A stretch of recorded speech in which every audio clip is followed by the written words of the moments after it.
This video is sponsored by Surfshark. More on them in a minute.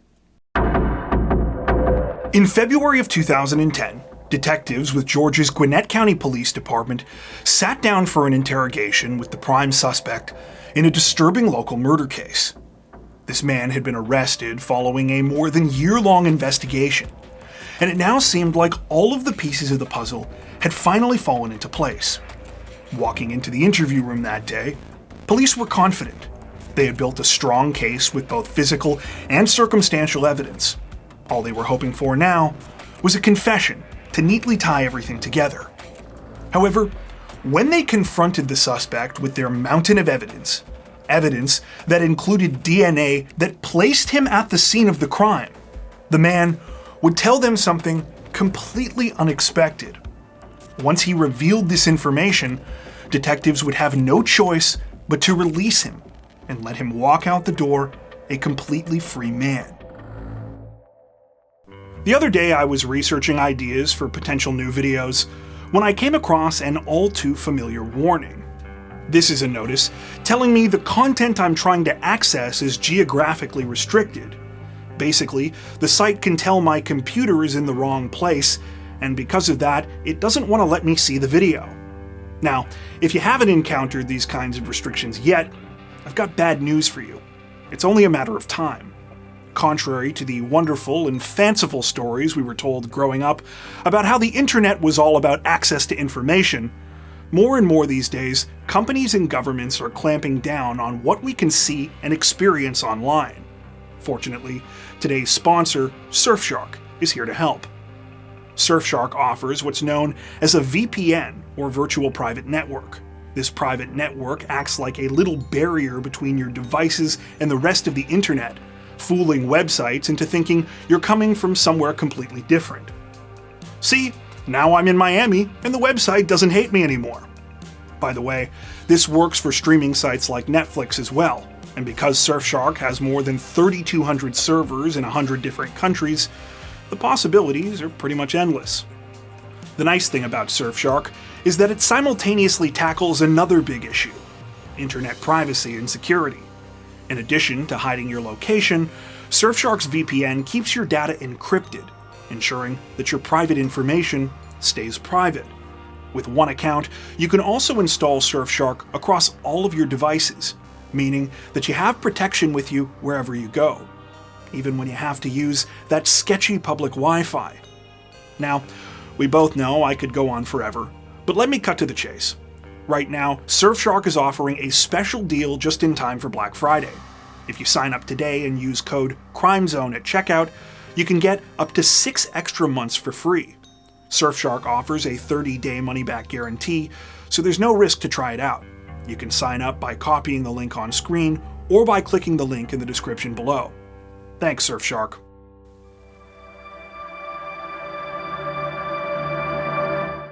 Just before 9 o'clock on the evening of July 18, 2008, authorities with Georgia's Gwinnett County Police Department received a frantic 911 call. That call was made by a terrified resident in the city of Duluth who said that they had just stumbled across a shooting victim in the parking lot of a local strip mall. 911. The lady just got shot. Is she breathing? Yeah, she moving a little. I've got everybody on the way. When emergency responders arrived at the scene minutes later, they found the female victim on the ground. She was lying on her back and had suffered a single gunshot wound to her chest. The woman was immediately rushed to the hospital in critical condition. In the meantime, police began to search the scene for clues, although they quickly realized there wasn't much to find. In fact, if it weren't for the victim's blood-stained clothing, other blood scattered on the pavement, and some blue nitrile gloves left behind by paramedics, they might never have known it was a crime scene at all. Thankfully, police were luckier when it came to finding eyewitnesses. The most promising was a bus driver for the Gwinnett County transit system, who appeared to have seen most of what happened as it unfolded. The driver told officers that she first noticed the victim shortly before the shooting. At the time, she was sitting in a gold 4-door sedan which looked like it belonged to her, and she was parked just a couple of spaces away from where she was found by emergency responders. The driver, meanwhile, was inside her bus and had a good vantage point because she was at the small transit station just one parking lot over. A few minutes later, the driver said she saw a man appear out of the darkness and head directly for the victim's gold car. He went to the driver's side door and leaned in for a brief moment. That's when things took a terrifying turn. Within a matter of seconds, the man had pulled out a gun and started to yell profanities at the woman. There was a gunshot, the victim was dragged from the vehicle, and the man quickly got inside and drove off. The woman took 2 final steps before falling to the ground. Despite her clear view of the attack, the driver was still about 100 feet away, so she was only able to give a basic description of the suspect. She said that he was a black male who was wearing a white t-shirt with green sleeves. Police had barely had time to consider this information when they received a heartbreaking call from the hospital. Sadly, their female victim had died 10 minutes into surgery. Though she had fought hard, due to the extent of her injuries, it was doubtful that she could have been saved even if emergency responders had gotten her there instantly. The bullet that hit her had gone through one of her lungs, her diaphragm, and had also punctured her stomach. Now faced with a murder investigation, detectives were even more determined to find the person responsible. But in order to move the case forward, first, they would have to identify the victim.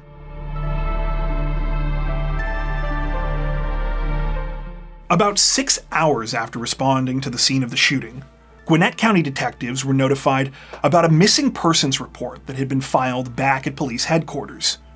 That report had been made by a 38-year-old woman named Genai Coleman, who said that she and the rest of her family were desperately worried about her sister Genai. Genai explained that Genai lived in Snellville and that no one had seen her since the previous evening. When she had last spoken to her sister, she was supposed to be going to pick up her 19-year-old daughter from work. She had never shown up, and no one had been able to reach her since. When investigators learned where Genai had been headed before she disappeared, their hearts sank. Genai explained that her niece worked at the Red Lobster right by the Gwinnett Place Mall. Sometimes Genai liked to park over by the bus stop at the nearby strip mall to use the free Wi-Fi while she waited for her to finish her shift. Genai was describing the exact spot where the shooting had taken place. Any remaining doubts that Genai Coleman was the victim were put to rest when Genai provided further details about her sister's appearance and her vehicle. She drove an older model gold Dodge Intrepid.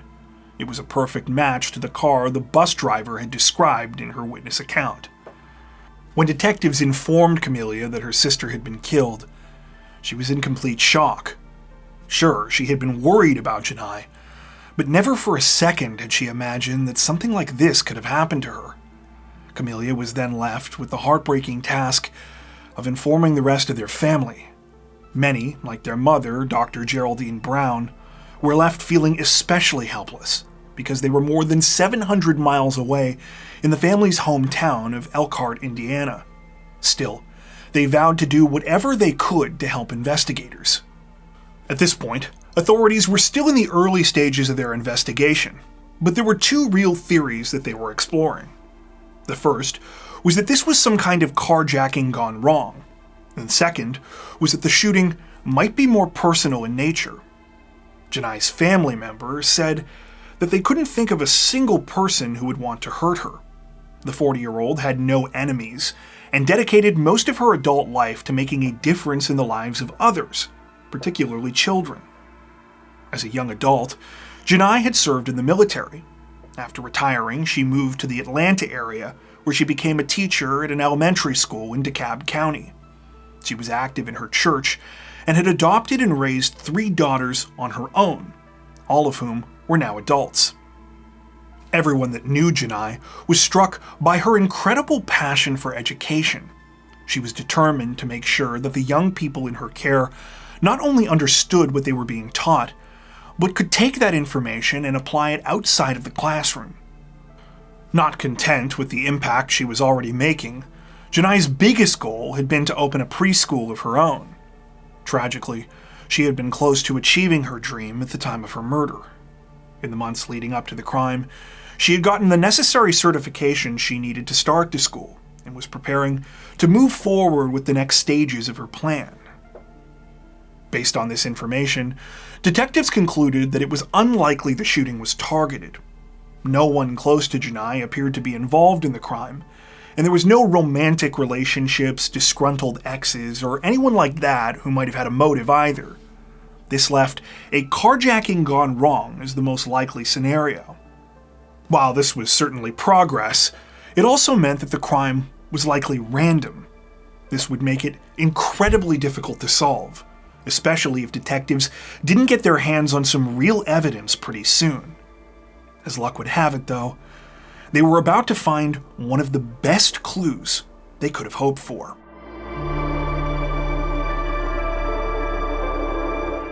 On July 21st, so 3 days after the murder, detectives with the Gwinnett County Police Department received a critical lead. They were notified that there had been a delayed hit on Genai Coleman's missing vehicle. The vehicle had been flagged by an off-duty police officer about 40 miles away from the crime scene in the Atlanta suburb of Forest Park. When investigators spoke with the officer, he told them that he had flagged the gold Dodge Intrepid following a strange encounter with its driver. This encounter had happened just a couple of hours after the shooting.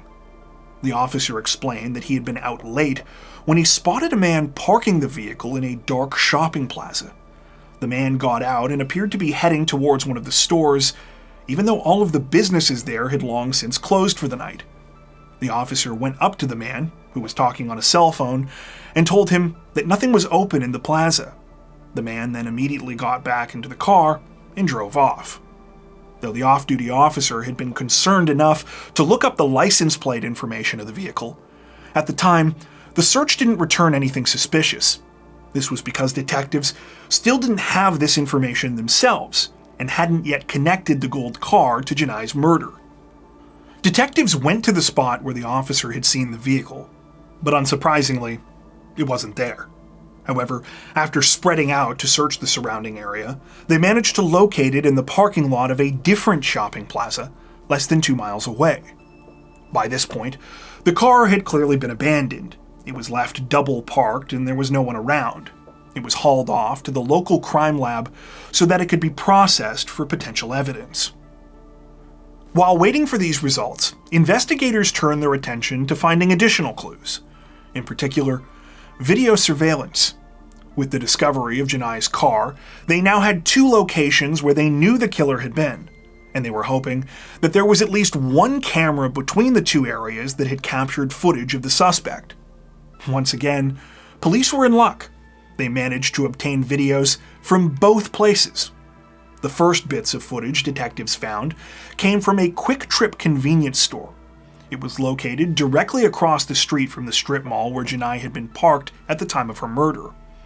As investigators combed through the video, they spotted a man whose appearance matched the details provided by the bus driver. In addition to the distinctive white shirt with green sleeves, he was wearing a baseball cap and carrying a black bag. He was also talking on a cell phone, something detectives made a note of because it lined up with the description provided by the off-duty police officer. The man went inside the convenience store multiple times over the course of the evening of July 18th. During 2 separate visits, he purchased a single beer, becoming mildly agitated with the clerk when he insisted on putting the alcohol in a brown paper bag. After drinking both beers, the man returned one final time. When he did, he bought a pack of cigarettes, Bronson Light Longs. The surveillance camera's audio was actually able to pick this interaction up. Bronson Light Longs? The second bit of surveillance video police were able to obtain was from a camera close to where Genai's car had been found abandoned. The video had been recorded at 11:56 p.m. on the night of the murder, and showed what was unmistakably the same man walking through a nearby parking lot.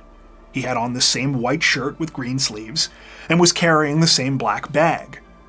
Confident that they now had footage of their suspect, authorities released images from these surveillance tapes to the public, in the hopes that someone out there would be able to identify the killer. Around this same time, they received more good news. The forensic analysis on Genai Coleman's car was complete, and it had produced two even more promising pieces of evidence. The first thing forensic technicians found were fingerprints. It was believed that they belonged to the unknown male suspect because they were found on top of and just below the driver's side window. These were exactly the two places someone likely would have touched if they were leaning in through the window, just as the bus driver had described. The second thing technicians found was far and away the best piece of evidence they had uncovered yet. In the back of the car, tucked just below the driver's seat, was a cigarette butt. Not just any cigarette butt, though. A Bronson Light Long. Even without the footage from the convenience store, this would have been interesting. Genai didn't smoke and never allowed anyone else to smoke in her vehicle either. But combined, the evidence was incredibly compelling. It looked as though the suspect had been smoking while driving and had attempted to carelessly flick the cigarette out the window. Detectives concluded it must have caught the wind just right and ended up flying back to where it was ultimately found. On top of all of this, the crime lab had been able to extract an unknown male DNA profile from the cigarette butt. They now had the DNA of their killer. However, this is where detectives' incredible run of luck would seemingly run out. When they submitted the DNA to CODIS, they received no hits. The fingerprints returned no match to any known perpetrators either. Even the release of the surveillance videos was a bust. The images were run on the news and distributed to the public, but resulted in no credible tips. Understandably, this was deeply frustrating both for investigators and for the loved ones of Genai Coleman, who were desperately awaiting answers. Police were so close, yet at the same time, there was no telling if they would ever get the break that they needed to finally solve the case. As it happened, authorities would get lucky one more time. However, it would also lead to one of the most unexpected twists they had ever encountered.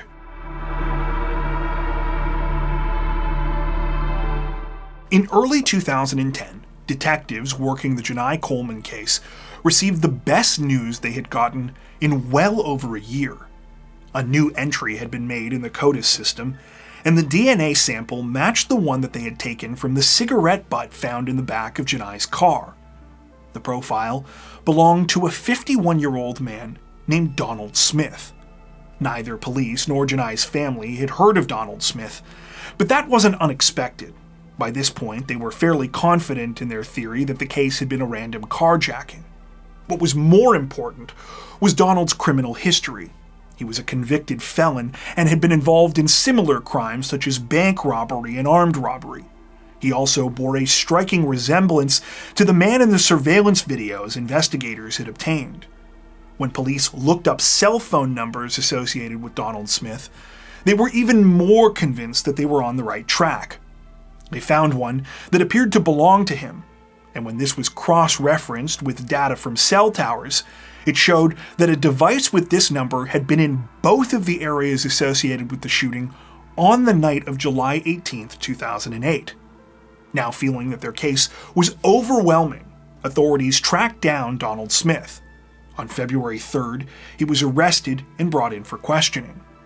As soon as detectives revealed why Donald had been taken into custody, he immediately denied any involvement in the crime. He said that he'd never seen Genai Coleman before, never been in her vehicle, and definitely didn't kill anyone. Have you ever met this woman before in your life? No, I haven't. I have never seen this woman before. Oh. Ever. Have you ever seen this vehicle before or been in it? No, I have not. Of course, detectives were expecting this response. After all, very few people come right out and admit to murder. What was unusual, though, was when Donald refused to change his story, even after police started confronting him with the mountain of evidence they had collected. Evidence which, let's remember, included a DNA match that placed him in Genai's car. That is definitely not me. I don't have a shirt like that. I can't even see the face on that person. That's not me. Okay, so that's not you. No, definitely not me. That vehicle you said you've never seen before? Mm-hmm. And the woman you've never seen before? Yes. Okay. Your DNA ended up in that car. That's interesting because my DNA couldn't have been in that car because I've never been in that car. At this point, detectives were fairly taken aback. Like, here was this overwhelming case they had put together, and this guy was just going to sit here and brazenly lie to them? Figuring they might be able to at least catch him in a lie, investigators asked Donald to take a polygraph test.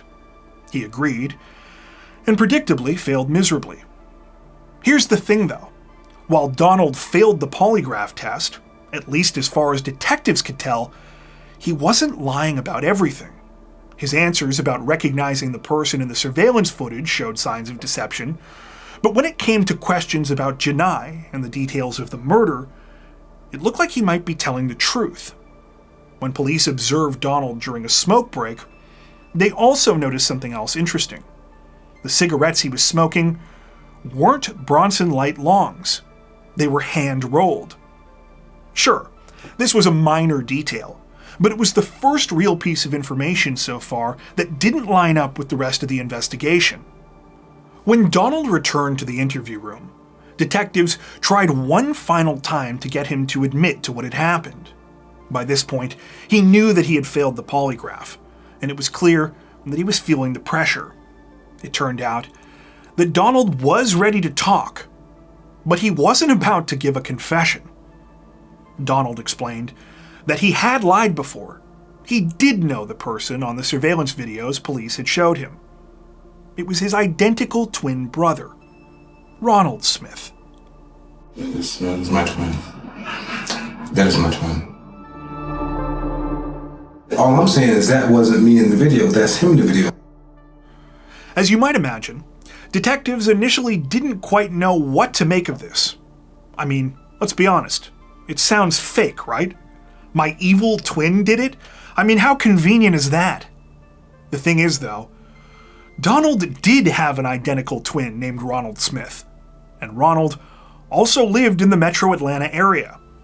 As unbelievable as all of this sounded, investigators quickly realized it was a potential disaster for their case. You see, identical twins have the same DNA, or at least they usually share such a substantial amount of their DNA that telling them apart through forensic tests like those conducted on the cigarette butt would be almost impossible. In other words, all the cigarette proved was that it could have been either Donald or Ronald inside of Genai Coleman's car. So, what were police supposed to do? Okay, it's at this point where I have to make a small confession. Technically, I lied before when I said that detectives only got lucky one last time. There was one more thing that really went their way, and this one literally could have made or destroyed their case. What am I talking about? Well, while identical twins do have the same DNA, what they don't have are the same fingerprints. No two people on the planet have the same fingerprints. Those are 100% unique. If you recall, forensic techs had recovered fingerprints from Genai Coleman's vehicle, and those prints belonged to Ronald Smith, not Donald Smith. Donald had been telling the truth all along. He did not kill Genai Coleman. If there were any remaining doubts about Ronald Smith's guilt, those were put to bed when police tracked him down. At the time, he was carrying the cell phone that authorities originally thought belonged to Donald, and he was smoking a Bronson Light Long cigarette. When Ronald was brought in for questioning, he confessed to the crime. He said that he was just trying to steal Genai's car, but that when he approached her, she tried to stall and things went south. He claimed that the gun he used had a hair trigger, and that it had simply gone off. It was an accident. I can't even say that enough. It went off. Despite his confession, after being charged with Genai Coleman's murder, Ronald Smith pleaded not guilty. When the case went to trial, he tried to muddy the waters further by blaming his brother for the crime, claiming that his prints were only on the stolen car because he had helped to clean it up after the shooting. In the end, The jury didn't buy his story, though, and he was convicted of malice murder, hijacking of a vehicle, and possession of a firearm. He was sentenced to life in prison plus 25 years, and currently remains incarcerated at the Wheeler Correctional Facility in Alamo, Georgia.